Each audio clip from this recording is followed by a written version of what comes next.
Thank you for allowing me to speak today, Chairman McGovern and Ranking Member Cole. And I'd probably be remiss if I didn't mention just before I start my remarks that I have a great deal of respect for this committee, having appeared here many times through the Farm Bill process. You and I, Chairman, worked together on a number of provisions there. We did. I think a committee that produced a product that might not have in 2014 been loved perfectly by leadership on either side of the room, but yet a product that met the needs of both the producers and consumers of food and fiber in this great country. That's why I always liked you. Thank you. By the same token, I'd note that I'm very fond of your ranking member, because for 40 years we've worked together, both in Oklahoma and here, to try to make a real difference for people. So again, I have a great deal of respect for this committee.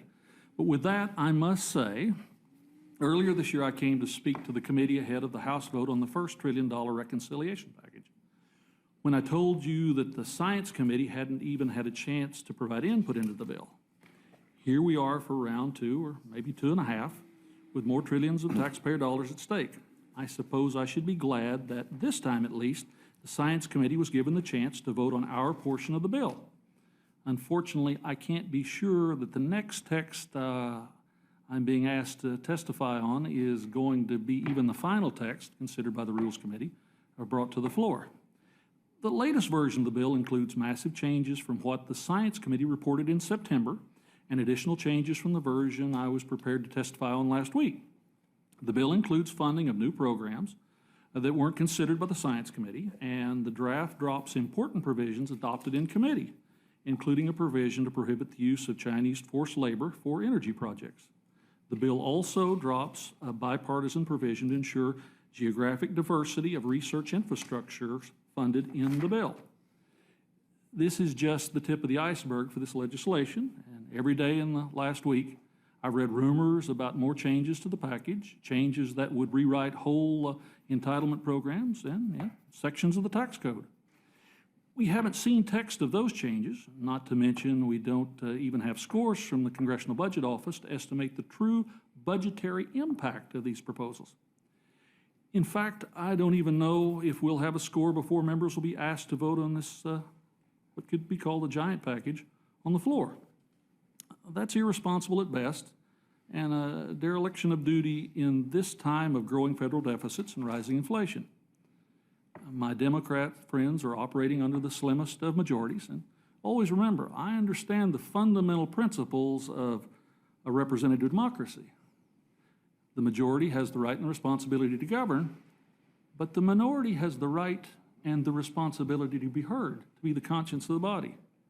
So I can understand, with this narrow margin, why the majority is resorting to some partisan tactics and gimmicks to bulldoze opposition to this bill. There is no deadline that requires us to vote on this bill before it's been read or scored. This is simply an attempt to ram through before even more opposition arises to the flawed package.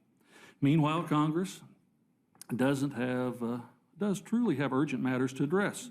We're dealing with the worst inflation in a generation, and Americans are paying for Washington's actions with higher prices at the gas pump, at the grocery store, and just about everything else.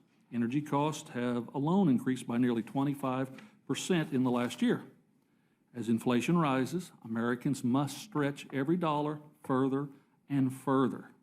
But instead of addressing this real problem, the Speaker, the Majority Leader in the other body, the Chairman of the Senate Budget Committee in the other body, are just pushing through more government spending.